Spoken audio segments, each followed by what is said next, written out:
আজ আমার আলোচনার সংক্ষিপ্ত বিষয় ইবাদত কবুল হওয়ার শর্ত। ইবাদত কবুল হওয়ার শর্ত কয়টা বলেন তো? এখানে কেউ কেউ জানে ইবাদত কবুল হওয়ার শর্ত কি? এখানে যারা আছে বয়স মনে হয় মৃত্যুর কাছে চলে গেছিল অনেকে।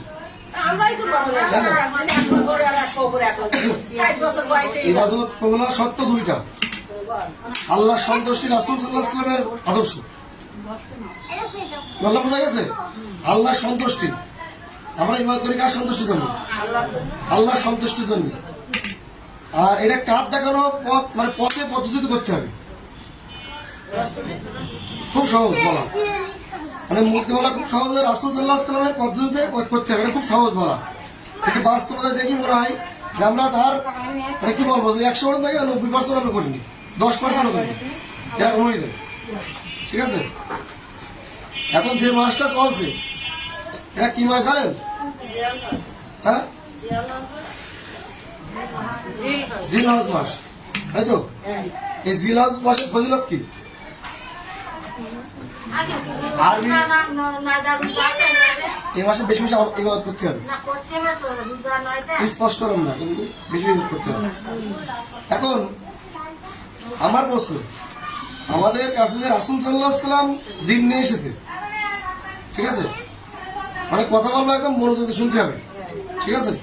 কারণ এই জন্যই বলছি, আমি বিভিন্ন ধর্মগ্রন্থ পড়ি যে আমাদের কাছে ইসলামটা কিভাবে এসেছে এটা আমরা অনেকে জানি।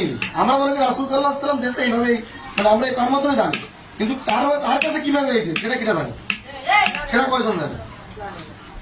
আমাদের ইসলাম মানে মুহাম্মদ সাল্লাল্লাহু আলাইহি ওয়াসাল্লামের যে দিনের পর আছে, ইব্রাহিম আলাইহিস সালামের দিন, কিন্তু তাই না? ইব্রাহিম আলাইহিস সালামের দুইটা সন্তান আছে, ইসহাক আর ইসমাইল। এই ইসমাইল আলাইহিস সালামের থেকে কিন্তু আমাদের মুহাম্মদ সাল্লাল্লাহু আলাইহি ওয়াসাল্লাম, কিন্তু তাদের তো অন্য দেশে, সিরিয়া দেশ, সেই সব দেশে দেখতো। আমাদের মক্কা মদিনায় কিভাবে এসেছিল ইসমাইল আলাইহিস সালাম? এই ইসলামটা কিভাবে এসেছে সেই জায়গায় এটা আমরা জানি না, এটা জানতে হবে। মানে এটা এইভাবে এসে রাসূল ইব্রাহিম আলাইহিস সালাম দুইটা স্ত্রী ছিল, একটা ছিল দাসী। এই দাসীর সন্তান ছিল ইসমাইল আলাইহিস সালাম, ঠিক আছে? তার যখন আল্লাহ সুবহানাহু ওয়া তাআলা মানে ইব্রাহিম আলাইহিস সালাম দোয়া কবুল করে যে আমি ইসহাকের ব্যাপারে তোমার কথা শুনলাম, আমি ইসমাইলের ব্যাপারে তোমার কথা শুনলাম, তখন কি করে? তখন ইসমাইল আলাইহিস সালাম এমনকি তার মা যারাকে মানে মরুভূমির এক দিয়ে আসে, মক্কা যে মরুভূমির এক সাইড আছে সেখানে ফেলাই দিয়ে আসে, ঠিক আছে? ঠিক আছে? যখন মানে সেখানে ফিরে আসে, সেখানে মরুভূমি অঞ্চল, খাবার নেই, সামান্য পানি ছিল, সেই পানিটুকু মনে করে ফুরে যায়। তখন তিনি কি করে? তখন সেই মা সন্তানকে বহু দূরে এক জায়গায় রেখে দিয়ে আসে, ঠিক আছে? কেন রেখে দিয়ে আসে বলেন তো? খাবার নেই তো, বাইসা কি খাই দেবে? এখন ওই বাইসা সফর করে মরে যাবে, মা কি সহ্য করতে পারবে? এই কারণে এখান থেকে তীর, মানে একটা তীর ছুটা হয়, যত দূর যায় তত দূরে বাইসটাকে রেখে দিয়ে আসে, যাতে ওই মা ওই বাইসটার কান্না না শুনতে পাই, ঠিক আছে? তা তখন আল্লাহ সুবহানাহু ওয়া তাআলা আপনার কি বলে জিবরাইল আলাইহিস সালামকে পাঠায়, তুমি যে এটাকে বলো যেখানে তোমাদের আনার উদ্দেশ্য একটাই, যে এই ইসমাইলের বংশ থেকে বেরোবে শেষ নবী মুহাম্মদ সাল্লাল্লাহু আলাইহি ওয়াসাল্লাম। গেলাম, বোঝা গেছে? ইসলামটা এইভাবে আসেনি, অনেক মানে আল্লাহ সুবহানাহু ওয়া তাআলার পরিকল্পনা কি বলবো অসীম। কোথায় ছিল আর ইসলামটা কোথায় নিয়ে এসেছে আমাদের চিন্তার বাইরে। সারাদিন ওই এলাকায় ঘুরে ঘুরে বেড়ালি কখনো ইসলাম শেখা যাবে না। বাড়ির ভিতরে থাকতে হবে, বই পড়তে হবে, এলেম অর্জন করতে হবে। বাইরে বেরোলে কি হবে? কার সংসারে কি আছে এই নিয়ে সমালোচনা হবে, ইসলাম শেখা যাবে না, অসম্ভব। আর ইসলাম শিখতে গেলে ইবাদত কবুল হওয়ার শর্ত জানতে হবে। যেহেতু ইবাদত কবুল হওয়ার শর্ত আমি আগেই বললাম যে রাসূল সাল্লাল্লাহু আলাইহি ওয়াসাল্লাম অনুসরণ করতে হবে, তাই না? প্রথম ধাপ, আমরা নামাজ আদায় করি, সালাত, তাই না? এখানে যারা আছে আমরা সবাই নামাজ পড়ি, তাই তো নাকি? নামাজ পড়তে হবে, কার পদ্ধতিতে পড়তে হবে? আমি কিন্তু প্রথমে কিন্তু বলে দিচ্ছি ইবাদত কবুল হওয়ার শর্ত কয়টা? দুইটা। কি কি? আল্লাহ সন্তুষ্টি, রাসূলের অনুসরণ, ঠিক আছে? এখানে যদি কেউ রাগও করে আমার কিছু করার নেই। কারণ আমি অনেকে বলবে যে তুমি আজকে এসে এই বলছো, আমাকে ভুল করে আইছি, এটা বলতে পারি, স্বাভাবিক, ঠিক আছে? আলহামদুলিল্লাহ আমি যেভাবে পড়াশোনা করেছি, আমি এখন বড় বড় আলেমদের সাথে কথা বলি, ঠিক আছে, এড়াই চলে যায়। এর কারণ কি? এটা কি এড়ানোর জায়গা? কথা বলতে গিয়ে এড়াই চলে যায়, তোমাদের সাথে কথা বলা যাবে না। এটা রাসূল সাল্লাল্লাহু আলাইহি ওয়াসাল্লামের আদর্শ না, কথা আমি বলেছি। এখন সালাত আদায় করি আমরা, আমরা বাজারে ছোট ছোট বই পাই। এই বইতে আছে যে নারীরা একভাবে নামাজ পড়বে, পুরুষরা একভাবে নামাজ পড়বে। নাকি পাইনি বইটি? এরকম বই পাইনি আমরা, পড়েছি না? বই পড়েছেন নাকি? এই নারীরা 1800 একদম মাটি কামড়া ধরে নামাজ পড়বে। এই নামাজ বিকৃত করার অধিকার কে দিয়েছে? এখানে অনলাইনে ভিডিও আসছে সারা মানে পৃথিবী থাকে। কে দিয়েছে এই বিকৃত করার অধিকার? কে দিয়েছে? রাসূল সাল্লাল্লাহু আলাইহি ওয়াসাল্লাম বলতে সহিহ বুখারী 631 নম্বর হাদিস, তোমরা নামাজ পড়ো যেভাবে আমাকে দেখেছো। এখানে কোন জায়গায় বলা হয়েছে যে নারীরা একভাবে পুরুষরা একভাবে পড়বে? কিনা বলিস এটা? আমি গেছি, বলছে মুখে দাঁড়িয়ে দেখে বলছে দাঁড়িয়ে রাখা তো সুন্নত। আরেকজন বলছে না ভাই দাঁড়িয়ে রাখা ফরজ অজিব। আমি বলছি এই যে সুন্নত ফরজ অজিব কিনা করেছে? সাহাবীরা দাঁড়িয়ে রেখেছে, রাসূল সাল্লাল্লাহু আলাইহি ওয়াসাল্লাম রেখেছে, সুন্নত অজিব বুঝতে যায়নি। ঠিক আছে, আর সলাৎ যদি আমরা পড়ে আসি, আমাদের সলাৎ পড়তে কষ্ট হয় না? কষ্ট হয় না? নামাজ পড়তে কষ্ট হয় না? যখন শীতের রাত আসে উঠতে নামাজ পড়তে কষ্ট হয় না? এই নামাজটা যদি কবুল না হয়, তাহলে কি হবে? এখানে কি সবাইকে খুঁজেছি আমরা যে আমাদের নামাজটা ঠিক হচ্ছে কিনা দেখি, আমরা একটু খুঁজে দেখি, যাচাই বাছাই করি। কেউ দেখেছে কোনোদিন? দেখেছে কেউ? দেখিনি। আমি প্রথমে একটা আয়াত পড়লাম সূরা আরাফের 3 নম্বর আয়াত। এখানে বলছে ইত্তাবিউ, অনুগত করো, মা উনজিলা ইলাইকুম মির রাব্বিক, যা তোমার রবের পক্ষ থেকে নাযিল হয়েছে। কি বলিছে? অনুগত কি অনুগত করতে বলছে আল্লাহ? আল্লাহ রাসূলের বলছে ইত্তাবিউ, অনুগত করো, মা উনজিলা ইলাইকুম মির রাব্বিক, যা তোমার রবের পক্ষ থেকে নাযিল হয়েছে। ওয়ালা তাত্তাবিউ মিন দুনিহি আউলিয়া, আর এই জমিনের অন্য কাউকে অভিভাবক রূপে গ্রহণ করো না। ওয়ালিলাম মা তাযাক্কারুন, তোমরা সামান্য লোকই বোধ গ্রহণ করো। ইসলাম এইছে কিছু সংখ্যক লোক দিয়ে, গরিব কিছু সংখ্যক লোক, অল্প লোক দিয়েছে। ইসলাম বের হয়ে যাবে, চলে যাবে অল্প লোক দিয়ে। বললাম ইসলাম এসে কি অল্প সংখ্যক লোক দিয়ে। যখন ইসলাম রাসূল সাল্লাল্লাহু আলাইহি ওয়াসাল্লাম ইসলাম প্রচার করেছে, তখন সর্বপ্রথম ইসলাম মানে গ্রহণ করেছে আবু বকর, তারপরে খাদিজা, মানে বিপি আস্তে আস্তে এভাবে হয়েছে। ঠিক আছে, তো অল্প হয়ে গেছে, কিন্তু আস্তে যাবে অল্প হবে।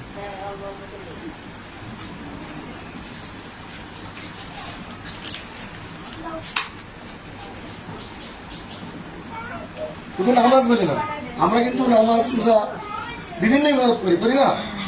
আমাদের সমস্ত ইবাদত কিন্তু একটা জায়গায় দাঁড়িয়ে থাকবে, রাসূল সাল্লাল্লাহু আলাইহি ওয়াসাল্লাম। তার মতন হলে কবুল হবে, না হলে কবুল হবে। আপনারা নামাজ পড়ছেন না? আমার এই কথা বলার অধিকার নেই যে আপনাদের নামাজ হচ্ছে না, এটা বলার অধিকার আমার নেই, অধিকার নেই। তবে যদি ওই নামাজ রাসূলের মতন না হয়, এটা রাসূল সাল্লাল্লাহু আলাইহি ওয়াসাল্লাম বলছে, মান আমিলা আমালান লাইসা আমরুনা ফাহুয়া রাদ্দুন। কি বলছে? মান আমিলা আমালান লাইসা আলাইহি ফাহুয়া রাদ্দুন। যদি কোনো কেউ এমন ইবাদত করে, যে কোনো ইবাদত, সেটা যদি আমার রাসূলের দেখানো পথ পদ্ধতি না হয়, সেই ইবাদত বাতিল, গ্রহণ করতে হবে। বললাম বোঝা গেছে? সে ইবাদত কি হবে না? গ্রহণ করতে হবে না।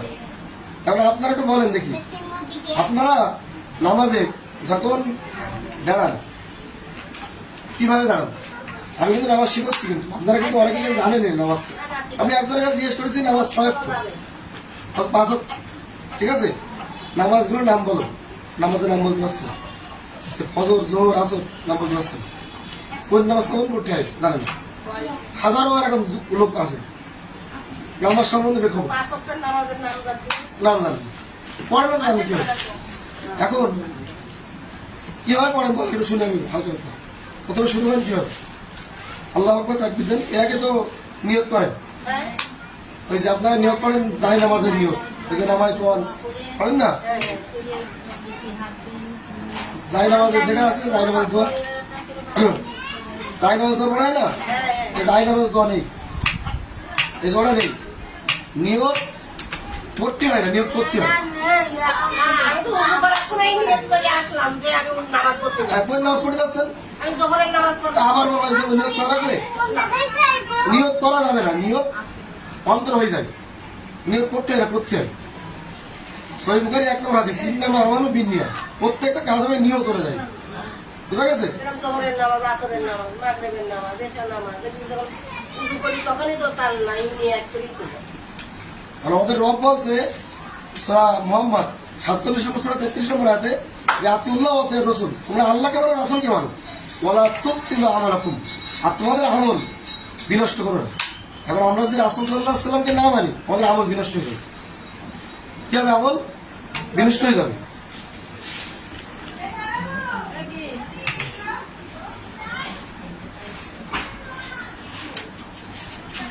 এবার ওই যে মাটির যে বিষয়টা বললাম, মাটিতে হাত রাখা, মাটিতে হাত রাখে না, একদম পুরো মাটির সাথে লাগাই দেয়, এভাবে সবাই পড়ে, এভাবে পড়ে না, আমি তো মাটি তো চেয়ারে বসে করি না। না, যেমন এই যে সিজদা দেন, এখন নাই মুরব্বী হয়ে গেছেন, ওইভাবে পারেন না। যখন বসি তখন এই ছেলে আপনার কাছ থেকে যারা এখানে বয়স কম আছে তাদের শিক্ষা কি বলেন? কি শিক্ষা? যে এখন আপনার আফসোস হয় যে আপনি সুন্দরভাবে রুকু করতে পারেন না, সিজদা করতে পারেন না।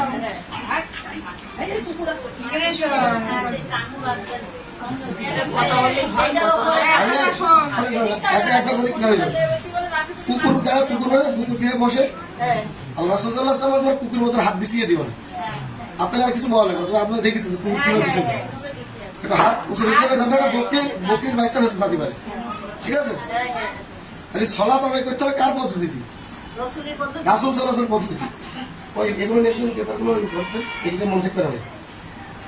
তাহলে রাসূল সাল্লাল্লাহু আলাইহি ওয়াসাল্লাম পদ্ধতি বলে সালাত আদায় করতে হবে। ঠিক আছে? আর আল্লাহ রাসূল সাল্লাল্লাহু আলাইহি ওয়াসাল্লাম বলছে, আল্লাহ রাসূলকে বলছে সূরা ইউসুফের 108 নম্বর আয়াতে যে কুল হাজি সাবিল, বলে এটা আমার পথ, আদুল্লাহ, আমি আল্লাহ থেকে আহ্বান করি, আলে বাসিরতে, নিশ্চিত জ্ঞান সহকারে। রাসূল সাল্লাল্লাহু আলাইহি ওয়াসাল্লাম নিশ্চিত জ্ঞান সহকারে আমাদের আল্লাহ থেকে আহ্বান করেছে মানুষকে, তাই না? এই দিন তো তিনিই প্রচার করেছেন। এই যে আস্তে আস্তে এত লোক হয়েছে, তার মাধ্যমে হয়েছে না, তাই তো নাকি? আল্লাহ বলছে কুল হাজি সাবিল, বলে এটা আমার পথ, তারপর এটা আল্লাহর পথ, আদুল্লাহ, আমি আল্লাহ থেকে আহ্বান করি, আল্লাহ বাসিরতে, নিশ্চিত জ্ঞান সহকারে, আনা ওয়া মান ইত্তাবানি, এবং আমার অনুসারীরা, যারা রাসূলের অনুসারী আছে, তারা নিশ্চিত জ্ঞান অর্জন করে তার দিকে আহ্বান করে, আল্লাহ দিকে আহ্বান করে। ক্লিয়ার? আল্লাহ কি বলছে এখানে? কি বলছে আল্লাহ? কি বলছে? যে কুল হাজি সাবিল, বলে এটা কার পথ? আল্লাহর পথ। আর যারা মনে করেন যে আদুল্লাহ, আল্লাহ থেকে আহ্বান করে, আল্লাহ বাসে নিশ্চিত জ্ঞান সহকারে। তাহলে আমাদের সালাত পড়তে হবে, তবে আমাদের এটা কবুল হওয়া লাগবে। কারণ কিয়ামতের দিন সর্বদিন সবাই কিন্তু নামাজ হয়। আমি এতদিন বলে আসছি যারা নামাজ পড়ে না তারা কাফের, হাতে চলে যায়। আর যে কি বলছি, নামাজ পড়তে হবে রাসূলের তরিকায়। যারা নামাজ পড়ে আর যারা পড়ে না, এদের পার্থক্য কি? মুশরিক আর কাফের পার্থক্য না? এখন আপনি নামাজ পড়ছেন, এই নামাজটা যদি রাসূলের মতন না হয়, নামাজ কবুল হবে না। কিন্তু যেরকম রাসূল সাল্লাল্লাহু আলাইহি ওয়াসাল্লাম এক সাহাবী হুযায়ফা নাম কি? হুযায়ফা। তিনি যখন একটা মসজিদে ভ্রমণ করতে গেছে, আমার গলা একটু ভেঙে গেছে, কথা শুনতে সমস্যা আছে? তা যখন মনে করেন ভ্রমণ করতে গেছে, তিনি তখন আসরে মানে নামাজ পড়ছে মসজিদে, তখন এক ব্যক্তি নামাজ পড়ছে। নামাজ পড়ার পরে যখন এই তার কাছে সে মানে তার সাথে মুসাফা করছে, কথা বলছে, সালাম দিল, তখন বলছে, হে আল্লাহর বান্দা, তুমি কি সালাতকে এইভাবে আদায় করো? কি বলছে হুযায়ফা? যে আল্লাহর বান্দা, তুমি সালাত এইভাবে আদায় করো? তখন হুযায়ফা রাদিয়াল্লাহু আনহু সেই ব্যক্তিকে বলছে, সেই ব্যক্তি উত্তর দিচ্ছে যে আমি এইভাবে নামাজ পড়ছি। কতদিন পড়ো? 40 বছর এইভাবে নামাজ পড়ছি। তা বলছে তা বলছে যদি তুমি নামাজ এইভাবে 40 বছরে আদায় করো, তোমার নামাজ রাসূলের মতো হয়নি। কার মতো হয়নি? রাসূলের মতো হয়নি। আমি যখন মানে ইসলামটা বুঝতে পারি, আমার ইসলামটা বোঝার ঘটনায় আজকে যখন প্রথমে আলোচনা করলাম এখানে, তখন আমার দাদা বেশি ছিল, বেশি নেই। আমি ইসলাম বুঝলাম আমার বড় দাদি মারা যাওয়ার পরে। ওই যে কবরস্থানে লাভাই দিয়ে আমি ভাবলাম যে এই কবরে তো আমার আসতে হবে। আর এর আগে তো আমি কিরাম ছিলাম, এর তো ভালো লাগবে, তো আমার বন্ধু অন্য কেউ সব পাড়ার লোক। ঠিক আছে? তা তখন আমি ভাবলাম কি যে আমার নামাজ পড়তে হবে। আচ্ছা, আমি নামাজ শুরু করলাম, নামাজ পড়া শুরু করলাম। আমি এক মসজিদে নামাজ পড়তে গেছি, একজন নামাজ পড়ছে, দেখছি তার নামাজ ভিন্ন, আমার যেভাবে মসজিদ পড়ে এইভাবে পড়ে না, ভিন্নভাবে পড়ছে। এই নামাজের অফলদিন করছে। ঠিক আছে? এবার আমি বলছি এইভাবে করছো কেন? মানে আমার উদ্দেশ্য একটাই আমি আল্লাহর ইবাদত করবো, আল্লাহর ইবাদত করবো, আর আমার নবী যা বলেছি আমি তাই মানবো। কিরা কি বলে তাকে সময় নেব, আর আমার সাফাত একমাত্র তিনি করবেন। ঠিক আছে, এবার মানে আমাদের মসজিদে নামাজ পড়া শুরু করলাম, হুজুর আমার বিপক্ষে চলে গেল। হুজুর কি করে আমার বিপক্ষে চলে গেল, আমার বাড়ি হয়েছে, বাড়ি এসে আমার সাথে মনে করে আলোচনা করেছি। তখন আমি ইসলাম সম্পর্কে অতটা জানিনি, নতুন, প্রায় 1-1.5 মাসে আমি ইসলামকে বুঝতে হয়েছি। আলহামদুলিল্লাহ আজ 6 বছর হয়ে গেছে। ঠিক আছে, মানে আগে আমি এড়াই চলতাম, ভয় পেতাম, আর এখন আমি খুঁজি তাদের সাথে কথা বলবো, তাদের কাছে যাবো, তারা চলে যায় সাইডে, তারা থাকে না, আফসোস এটা। আমি খুঁজছি যে কথা বলবো, তাদের সাথে ইসলামকে আলোচনা করবো। ঠিক আছে, তার নামাজ সঠিকভাবে পড়তে হবে। আমি এই যে আপনার এইগুলো দিবানি একটা করে আপনারা পড়বেন, যাচাই বাছাই করি, প্রত্যেকটা কথা এখানে রেফারেন্স সহকারে আছে, হাদিসের রেফারেন্স, কোরআন হাদিসে, কোরআনের পরে সব থেকে গ্রহণযোগ্য হাদিসের নাম কি জানেন কেউ এখানে? আমরা তো, আমি এখানে অনেকে জানি যে বই বিলি করে, ছোট ছোট বই দেয়, তাই না? তাই না? কোরআনের পরে সব থেকে গ্রহণযোগ্য হাদিসের নাম বলেন, কোরআনের পরে সব থেকে গ্রহণযোগ্য বুখারীর হাদিস, বুখারী মুসলিম, যেটা বাংলাদেশ সব থেকে বেতন দেয় পড়ানি। এই বুখারীর হাদিস, আফসোস মসজিদ ধুলো দাঁড়ায় যাচ্ছে, বুখারীর হাদিস পড়ায় না, পড়ায় কি হাজারে আমল, হাজারের সাথে কাপ, যেগুলো পড়ে এমন অনেক এ আছে, যদি বিশ্বাস করা হয় ইমান চলে যাবে। কি যাবে? ইমান চলে যাবে। ইমাম আবু হানিফা রাহিমাহুল্লাহ, তিনি একজন জ্ঞানী মানুষ, পণ্ডিত মানুষ, তার সম্পর্কে মিথ্যাচার করা হচ্ছে। কি বলছে? তিনি নাকি একটানা 40 বছর নাকি 40-50 বছর নাকি ইবাদত করেছে সারা রাত একটানা, একটানা। ইমাম আবু হানিফা রাহিমাহুল্লাহ, আমরা তার মাযহাব মানি, প্রশাসনের মাযহাব মানে সেই ব্যক্তির নামে কোথায় আছে? ফাজাল আমল কিতাবে। কি বলছে? যে টানা এইভাবে 40 দিন এক উজুতি ইশারার নামাজ দিয়ে ফজরের নামাজ পড়েছে 40 বছর, এক 40 বছর টানা, কোথায় 40 বছর। আর তার কি স্ত্রী নেই? তার কি প্রস্তাব এখান দরকার হয়নি? এইগুলো বিশ্বাস করলে ইমান থাকবে? এই বইগুলো যারা পড়াচ্ছে, এইগুলো পড়াচ্ছে, আপনি এখন সাধারণ মানুষ, সাধারণ মানুষ না, আপনি নীতিতে বিশ্বাস করবেন। এই এত বড় আল্লাহর ওলি, একজন বলছে, এক পীরের মুরিদ বলছে আমার পীর 1 সেকেন্ডে এখান থেকে আমেরিকা চলে গেছে। কিরা বলি বলেন, ওই মুরিদ, ওই পীরের মুরিদ। আমরা বলছি ভাই এক সাইডে আসেন, এখানে মারলি লোকজন আপনার ইয়ে করেন, এক সাইড যাবেন, আপনার পাগলাই ভালো বলেছি। আপনি ওই পীরের সাথে সাথে গেলেন আমেরিকায়, আপনি দেখলেন আপনার পীর 1 সেকেন্ডে চলে গেছে, ভণ্ডামি করেন। যদি ওই পীর 1 সেকেন্ডে চলে যায় আমেরিকায়, তো ও তো মুরিদের সাথে সাথে গেছে, গেছে না?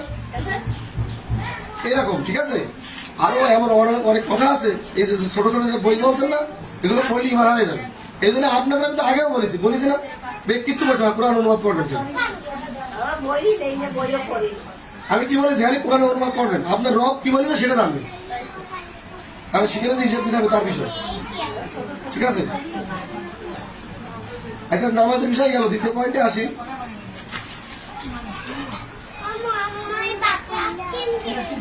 খালি নামাজ কার মতন পড়তে হবে, আর এটা কিভাবে পড়তে হবে? হুজুর বলিস না, এটা যাচাই বাছাই করি, যাচাই বাছাই করি। ঠিক আছে, নামাজ পড়তে হবে যাচাই বাছাই করে। তবে যারা নামাজ পড়ে না, আমার অনুরোধ, তারা নামাজ পড়তে হবে। কেন? কারণ সে যখন ভারতে নামাজ পড়বে তখন সে মুসলিম হবে। এবারে এই মুসলিম মধ্যে ভালো খারাপ আছে, কি আছে? ভালো খারাপ আছে। আগে তার তো নাম লিখে যাবে, স্কুলে যেমন নাম লিখই, তারপর তো ক্লাস করি, তাই না? আগে ক্লাসে ঢুকতে হবে, তারপর তো আমার একটি পরীক্ষা হবে। আমি যদি ওই মুসলমান ঘরে যদি আমি খাতায় নামই না লিখই, তার পরীক্ষা কি? তাই না? তাহলে আগে মুসলিম হতে হবে, আর মুসলিম হতে গেলে কি করতে হবে? 5 ওয়াক্ত নামাজ পড়তে হবে। এই 5 ওয়াক্ত নামাজ যে 5 ওয়াক্ত নামাজ পড়ে, সে যেভাবেই পড়ুক নামাজ, যাই করুক না কেন, সে মুসলিম। তবে এর মধ্যে ভালো খারাপ আছে, গুনাহগার মুসলিম আছে, মুমিন মুসলিম আছে, মুহসিন মুসলিম আছে। ঠিক আছে, দ্বিতীয় পয়েন্ট, এটা ইবাদত কবুল সত্য। ঠিক আছে, আমি তো এদিকে কথা বলবো যে ইবাদত কবুল সত্য কি এই বিষয়। যৌতুকের বিষয়ে কথা বলবো। যৌতুক একটা হারাম, হারামের বিষয়। আমরা কি করি? আমরা একটা মেয়ে দেখতে যাই, কথাগুলোকে মন শুনতে হবে। এগুলো কিন্তু একদিনে আসেনি, একদিনে কিন্তু করিনি। নিজেই না বসে অনেক পড়াশোনা করবে আল্লাহ সুবহানাহু ওয়া তাআলা এলেম গুলোর ভিতরে দিয়েছে। অনেক কিছু কিন্তু বই পড়ে পাওয়া যায় না, ভর্তি একটা হঠাৎ কাটা চলে আসে যে আসলে তো এটা চিন্তা করতে হবে। আমি চিন্তা করলাম যে আমার আজ থেকে যখন 5.5 বছর আগে, 5-5.5 বছর আগে আমার শ্বশুর ডেকেছে বাড়ি যে আমার এরকম কিছু টাকা পয়সা দেবে, ঠিক আছে। তখন আমি বললাম যে আপনার একটা সন্তান যেমন হয়েছে মেয়ে, আমার বাড়ি এলাম, তখন কি আপনার ওই দিন থেকে রাত্রি ঘুমায়? ওই মারও কি ঘুমায়? মা আর বাপে হয় না। কেন ঘুম হয় না? ওই যে বাচ্চা নিয়ে দৌড়দৌড়ি করেন। এটা একটা পুত্র সন্তানের ক্ষেত্রেও, আমি নারীর কথা বলছি, সন্তানের ক্ষেত্রে পুত্র নারী দুজনের ক্ষেত্রে, কিন্তু নারীর বিষয়টা আকাশ পাতাল তফাৎ। কি বিষয়টা? নারীর বিষয়টা এটা আমরা ভাবি না, তাই আমরা মনে করি নারী পুরুষ সমান। অবশ্যই সমান অধিকার, নারী বাড়ি রাখবে, পুরুষ বাইরে খাটবে, অধিকার এক, কর্ম আলাদা। কিন্তু এই যে আকাশ পাতাল কেন তফাৎ? কারণ একটা নারী যখন হয় তখন ওই বাপের কেন ঘুমায় না? কারণ খেয়াল করে দেখবেন ওই বাইশ যখন বড় লাগে আস্তে আস্তে, ওই নারীরা সাবালক হয় কিভাবে? একটা মেয়ে সাবালক হয় কিভাবে? ওই বাপ বসবে কিভাবে বলেন? এই বলবো তো বাপ কিভাবে বসবে? তাহলে বলতে হবে ওই নারী আয়নার সামনে যায়, যে একবার চুল এমনি আসলে, একবার এমনি আসলে, একবার এই জামা বদলায়, একবার ও জামা বদলায়, এখানে কি বোঝা যাচ্ছে? তার ভালো লাগা শুরু হয়ে গেছে, তার মধ্যে একটা ভালো লাগা শুরু হয়ে গেছে, ঠিক আছে। সে বুঝতে পেরেছে এটা ভালো লাগে। ওই বাবা বুঝবে যে মেয়ে সাবাল হয়ে গেছে। এইবার ওই বাপের যদি এর আগেও 5 ঘন্টা ঘুমাইতো, এখন থেকে 3 ঘন্টা ঘুমাবে না। কেন হবে না? আমার মেয়ে যখন রাস্তাতে যাবে তখন বকাটা ছেলেটাকে ইফটিজিং করবে না, কিংবা আমার মেয়ে থেকে কোনো ক্ষতি করে যায়, এর জন্য কি ওই বাপ মা ঘুমায় রাত্রি? হয় না। আমি এই যৌতুকের বিষয়ে আসছি, সামনে আসছি, কারণ ওই বাপ আর ওই ছেলের, যে বাপ আর ছেলে ওই যৌতুক নিতে যায় আর তার পরিবার যায়, বুঝতে পারছেন? তাহলে ধর্ম ঠান্ডা। আর ওই ঝাঁঝার মাথায় একটু কাপড় টোটা আছে, মেয়ের কাপড় সুন্দর হয়ে যাবে, ঠিক আছে? তাহলে আমি কি বললাম, ওই বাপ মার ঘুম আরো কমে গেল, কারণ কি? কি কারণ? মেয়ে উপযুক্ত হয়ে উঠতেছে। মেয়ে উপযুক্ত হয়ে হচ্ছে তো, আর নানির দেখা যাচ্ছে।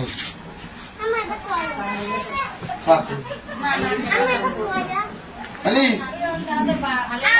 আচ্ছা, কোন জায়গায় ওই মোবাইলে সারা বাংলাদেশ পৃথিবীর লোক দেখছে, পাগলা বাংলা। এবার কি বললাম, কোন বিষয় বললাম বলেন? যৌতুকের বিষয়, তাই তো নাকি? তাহলে ওই বাপের কেন ঘুমাচ্ছিলেন? আপনার মেয়ের টেনশনে, তাই তো নাকি? যে আমার মেয়ের কোনো কেউ কোনো ক্ষতি পারে কিনা, ঠিক? খালি যখন ওই মেয়েটা আরো বড় হচ্ছে, ওই মেয়ে বাপের আরো কি টেনশন জানেন? যে আমার মেয়ে যার সাথে বিয়ে দেবো সেই ছেলেটা কেমন হবে? সেই ছেলেটাকে মেয়ে সুখী রাখবে নাকি আমার মেয়ের অত্যাচার করবে, কষ্ট দেবে? এটা করবে কিনা? এরকম চিন্তা ভাবনা তো হয়। হয় না? আমি আমার নিজের বাড়ি এলো তোমার থ্রেড কেন দিই? ভালো আসবেন, তাই না? আমি 1000 বকলেও আমার একটা নিয়ত থাকবে কি, যে আমি 1000 বকলে আমি ফিরে নেবো। আমি ইসলাম আমি বুঝি, ইসলামী মানে আমি জানি কঠোরতা ইসলামে জায়েজ আছে, বেশি কঠোরতা না, ঠিক আছে। আর আমি কঠোরতা করি ইসলামের জন্য। এর জন্য করি, ইসলামের জন্য করি। এখন আমি একটা উদাহরণ দিই সামান্য। আমার স্ত্রী আগুনের পরে তো এই সাইডটা আগুনের পরে লাভ মারতে যাচ্ছে। এখন আমি এখান থেকে মনে করেন ও এরপর দূরে আছি, প্রায় 10-12 দূরে আছি, আর লাভ মারতে যাচ্ছে। এখন ওই জায়গায় আমার কি করা উচিত বলেন? ওখানে আমার জোরে কিছু একটা শ্রেণী মারা উচিত, যাতে ও আঘাত পেয়ে এদিকে সরে আসে, ঠিক? এটা আমি ধর এর থেকে বাঁচালাম, আগুন থেকে বাঁচালাম। আর দুনিয়া যদি আমি একটা শর্ট খাবারও মারি, সেটা তার কেস জন্য ভালোর জন্য মারি, বাঁচানোর জন্য মারি। এবার পয়েন্টে আসি যে ওই বাপ তার ঘুম আসছে না এই জন্য যে আমার মেয়েটা মানে ওই জায়গায় যে কিভাবে থাকবে, তাই না?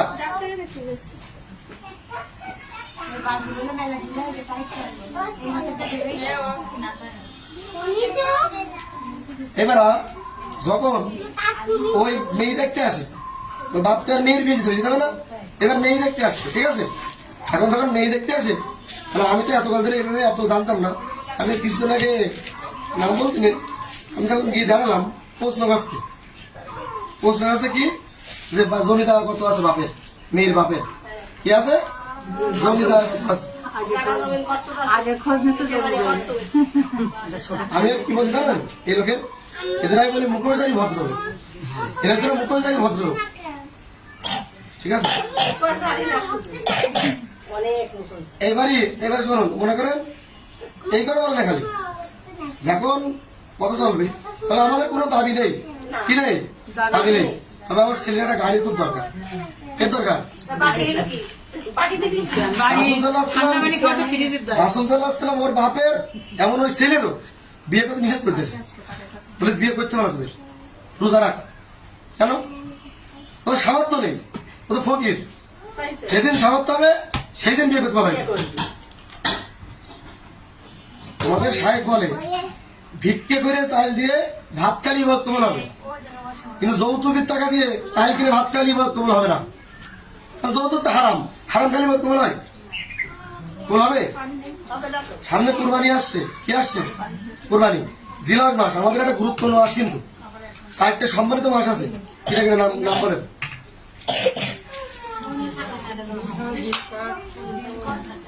এ তো সবাই কমই জানে ওই আরবি মাসের নাম জানে না 60টা নাম মহরম মাস রজব মাস জিলহজ জিলহজ এই জিলহজ মাস এই সম্মানিত মাস এই মাসে কুরবানি করা হয় তাই না এই কুরবানি কবুল হওয়ার শর্ত কি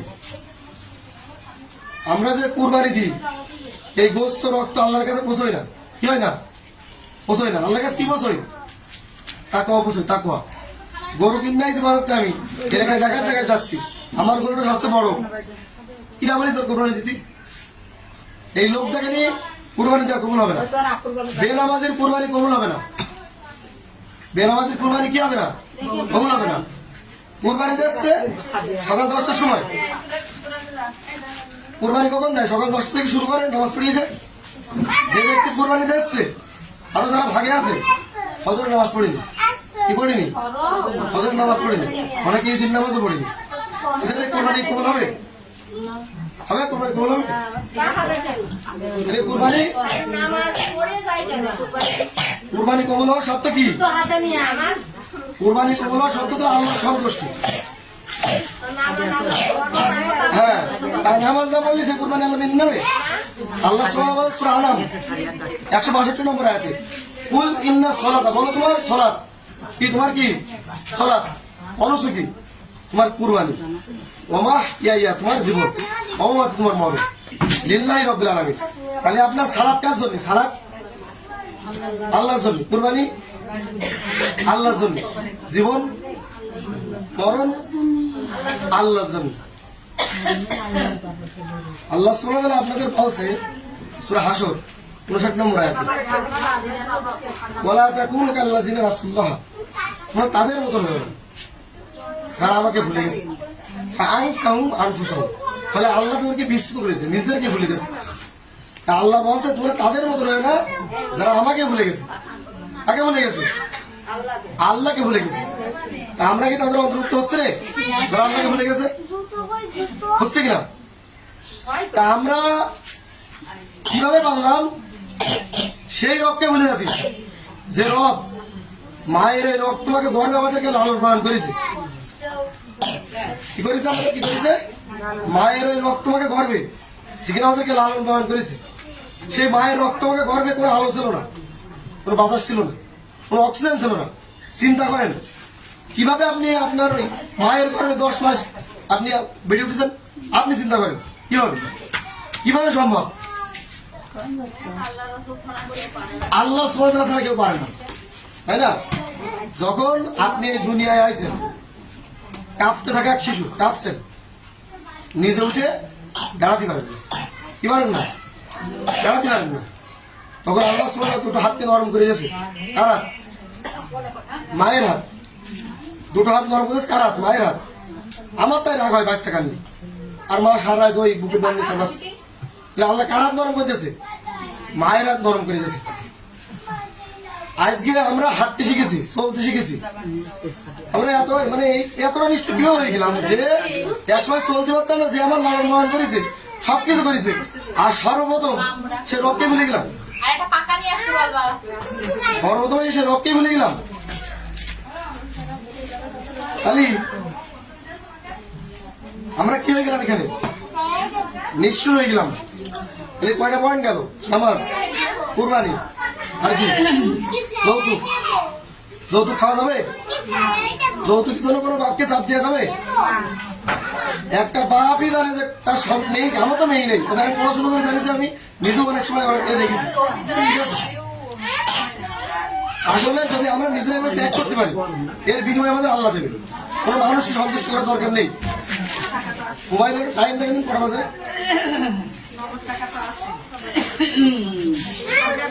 হ্যাঁ, 20 মিনিট সময় আছে।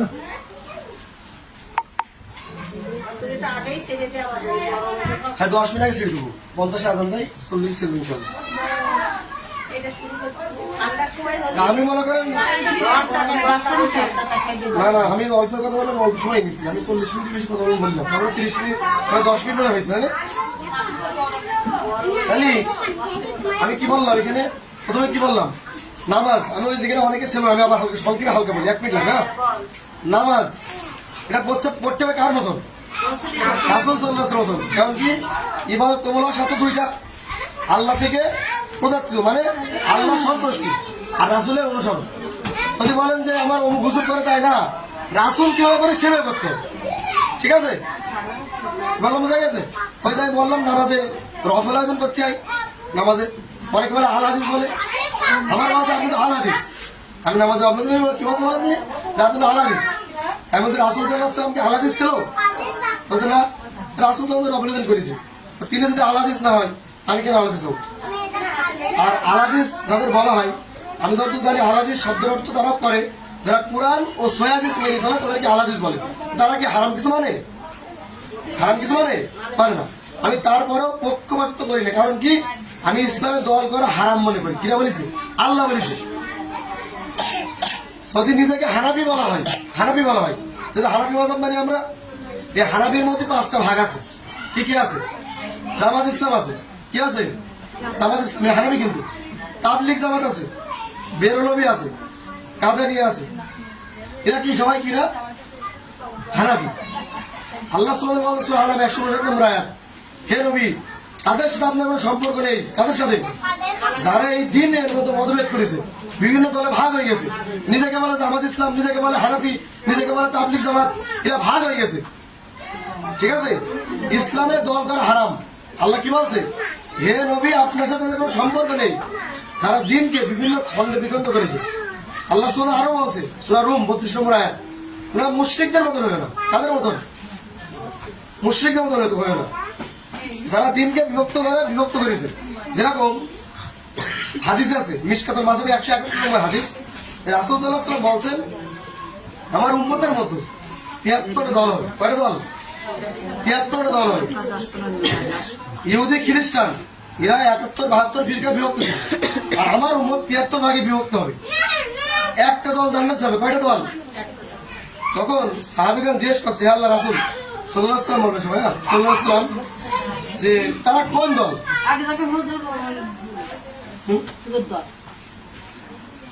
তারা কোন দল? জান্নাত যাবে কোন দল? একটা দল জানে, সে কোন দল?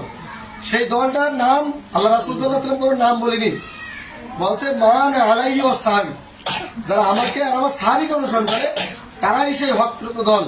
আপনি এবার দেখান এই হাদিসের ভিতরে কোথায় বলা হয়েছে হানাফি, কোথায় বলা হয়েছে সালাফি, কোথায় বলা হয়েছে আহলুল হাদিস, কোথায় বলা হয়েছে শাফি, মালিকি, হাম্বলি, চিশতিয়া, কাদেরিয়া, নকশবন্দি, বিভিন্ন তরিকা কোথায় বলা হয়েছে বলেন?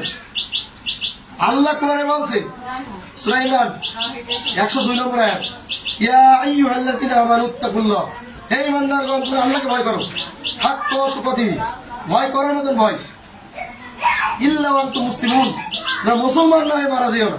কি হতে বলেছে আল্লাহ আমাদের? মুসলমান হতে বলেছে। মুসলমান কাকে বলে? যে আল্লাহর কাছে আত্মসমর্পণ করে। আপনি যেই আমলিক করবেন, কিংবা বিএনপি করবেন, কিংবা জামাত ইসলাম করবেন, ভয় নেই। আমি কারো কিছু বলছি না, আমি কথাই ভেবে বলি, কেউ মানে সামান্য টোকা মারতে পারবে না। ঠিক আছে? আমলিক করেন, বিএনপি করেন, কি জামাত করেন, যাই করেন না কেন, আমি বলবো, আমি নিজেই ছবিতে দেখেছি জামাতের লোক বিএনপি ছবিতে মুছে দিচ্ছে। কি করছে? মুছে দিচ্ছে। তাহলে বিএনপির লোক জামাত ইসলামের লোকের পোস্টার ছেড়েছে। আপনারা বলেন যে এগুলো কি ভালোবাসা কয় না অহংকার হিসেবে কয়? তাহলে দল করা যায় না কি? ইসলামে দল করে হারাম। আজ থেকে বলছিলাম কোন নেতার কোন ভোট দেবেন না, ভোট দিয়ে হারাম। কেতনি হারাম, ওই দায় কিন্তু আপনার নিয়ে যাবে কি আমাদের দিন। আপনি ভোট দেবেন, আপনি দেখবেন ৫ নামাজ পড়ে কিনা সে, ৫ নামাজ পড়ে কিনা,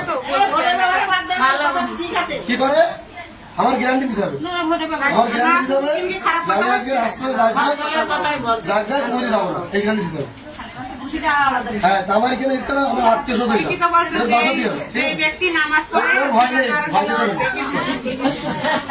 আমার ভালোবাসা তো ভয় পাচ্ছে, আমার কেউ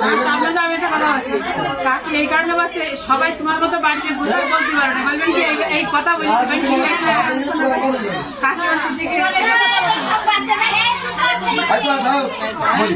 আমি কেসনে বলছি এটা যে এতে যারা বলতে একটু মানে ঠিক আছে, মানে এতে কি হয় অহংকার হিংসা ঢুকছে।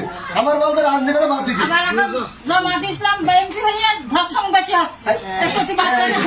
রাজনীতিটা কে বলছে, কে বলছে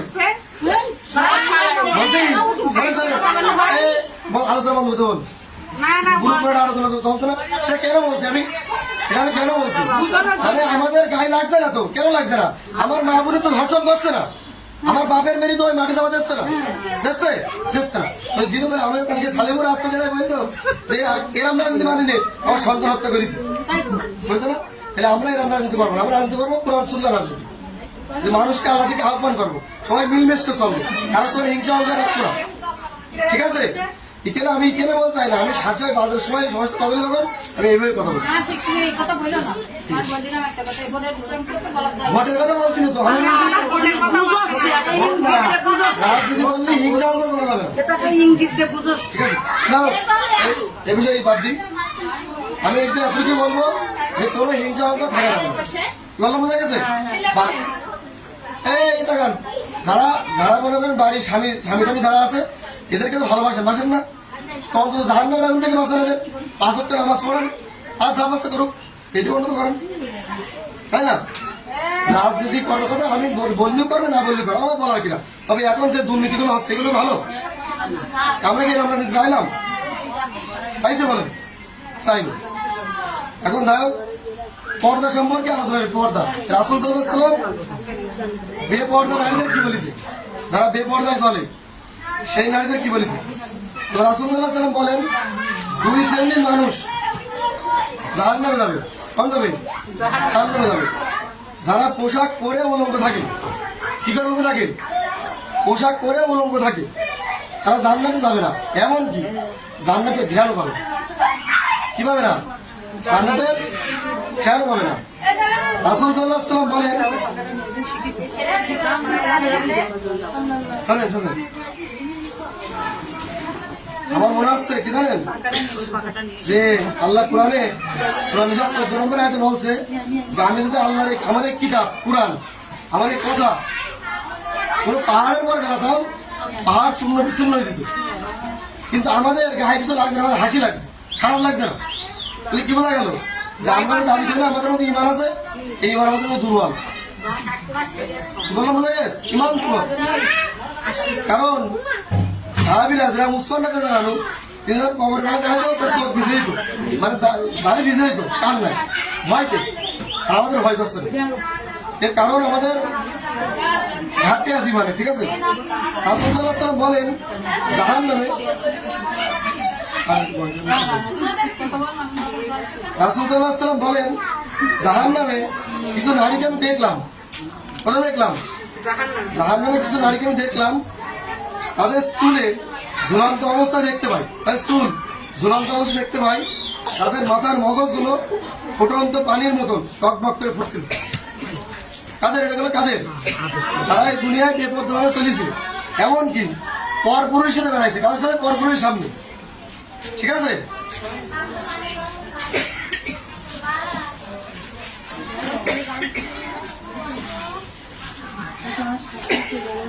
আমি একটা ছোট সংক্ষেপে একটা কথা বলবো, রাগ করবে না তো কেউ, তুমি যেগুলো কথা বললাম এই কথার মধ্যে কি কোনো মানে ভুল পাইছেন নাকি, কোনো খারাপ কথা বলেছি, আর গায়ে লাগা কথা বলেছি, বলিনি, তাহলে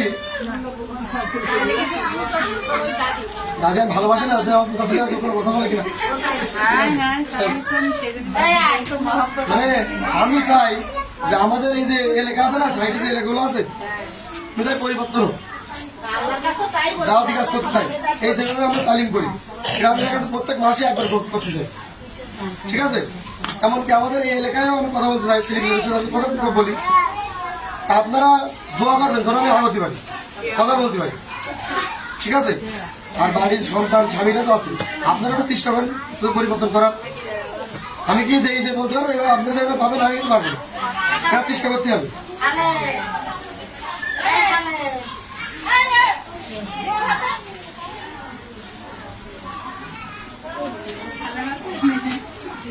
লাস্টের যে পয়েন্টটা ছিল আমার জাহান্নামের সম্পর্কে হালকা সংক্ষেপ, ঠিক আছে?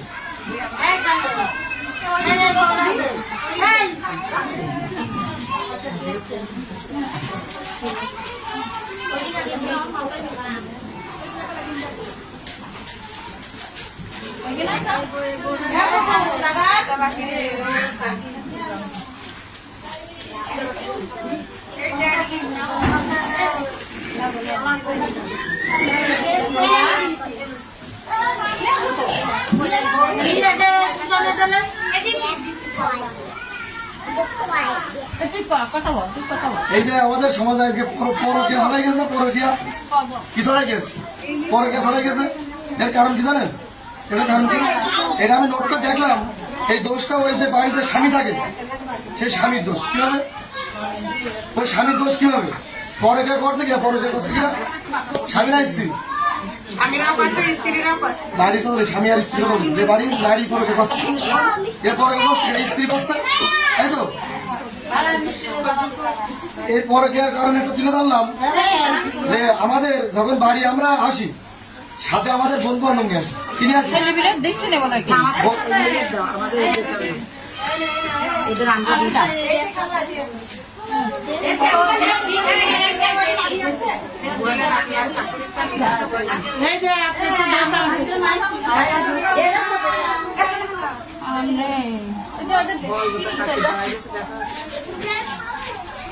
কি বললাম যে পরকের একটা অন্যতম কারণ কি, এই বাড়ি কোনো পুরুষ ছেলে নিয়ে আনা যাবে না। সবাই খেয়াল করে কি বললাম বোঝা গেছে?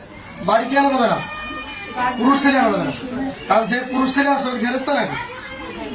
ফেরেস্তা এরকম ঘটনা ঘটেনি যে যে বন্ধু নিয়ে আসে পরে ওই বন্ধু ওই যে বন্ধুর বোন নিয়ে চলে গেছে, এরকম ঘটেনি?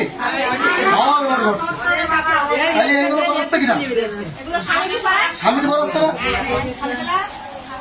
এই জন্য আমাদের স্ত্রীরও এগুলো স্ত্রী সচেতন করতে হবে যে বাড়ি কোনো পুরুষ ছেলে আনবে না, ঠিক আছে?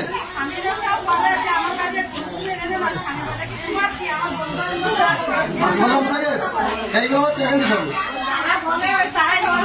আর যদি কেউ সীমালঙ্ঘন করে, আমাদের এই যে বলতেন না যে স্বামী কাছে কেউ সীমালঙ্ঘন করে, আল্লাহ সুবহানাহু বলছে সূরা নাজিয়াত 37 থেকে 43 নম্বর আয়াতে বলছে আম্মা মান তাগা।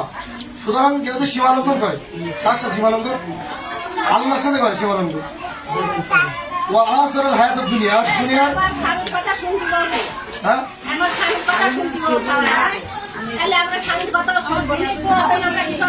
স্বামীর কথা তখন আমরা স্বামীর কথা বলি যে তুমি আনলে কেন, পুরুষ ছেলে বন্ধু বান্ধব আনছো কেন, এগুলো আমাদের অপরাধ হচ্ছে। এটা আপনার অধিকার বলার, কেন অধিকার? কারণ এখানে তো মনে করেন একটা বড় একটা গুনাহ, পাপ, জিনা। আল্লাহ কিন্তু বলেনি তোমরা জিনা করে, দেখো বলেনি কিন্তু আল্লাহ কি বলে বলেনি ওয়ালা তাকরাবু জিনা ইন্নাহু কানা ফাহিশাতাও ওয়া সাআ সাবিলা। তোমরা জিনার নিকটবর্তী হবে। ওই জায়গায় ছেলেরা আসছে, এরা বলতে নিকটবর্তী হতে মানা করেছে, জিনার দূরে যাক নিকটবর্তী মানা করেছে। এই যে নিকটবর্তী কই দিয়ে আসছে, বুঝা গেছে? আল্লাহ বলছে, আমি শেষ করে দিচ্ছি যে আম্মা মান তাগা, সুতরাং যে সীমালঙ্ঘন করে, ও আসরাল হায়াতুদ দুনিয়া, আর দুনিয়ার জীবনকে বেদনা যায়, ইন্নাল জাহিমা হিয়াল মাওয়া, জাহান্নামের অবস্থা।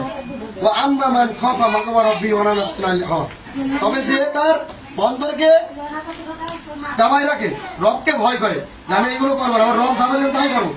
আল্লাহ বলছে ফাইনাল জান্নাতা ইয়াল মাওয়া, জান্নাত হবে তার অবস্থা। বললাম বোঝা গেছে? এই জন্যই আমি যেগুলো বললাম আজকে আলোচনায় সংক্ষেপে করলাম, আর যেহেতু গরম পড়ছে, আল্লাহ আমাদের অনুযায়ী আমল করার তৌফিক দান করুক। আর নামাজ আমাদের নামাজ কিভাবে করবো? নামাজ কিভাবে পড়বেন এর জন্য আমি এটা দেবো, একজনে পেয়ে উঠে আসতে হবে ইনশাল্লাহ। এই আজকে দিচ্ছে না, আবার যদি আপনাদের ইচ্ছা হয় করে দিবেন, বলবেন আমি আবার একদিন বসবো, সেদিন আমি এই বিষয়ে বসতে পারবো, ঠিক আছে? যেহেতু নামাজ যদি সহি হয় কয়টা আনিছিস গো? ওদের দিল্লি কিন্তু ওই জায়গাটা আছে। এই আমার একটা দে দিবি। এই সম্পর্ক যে আমাদের একটা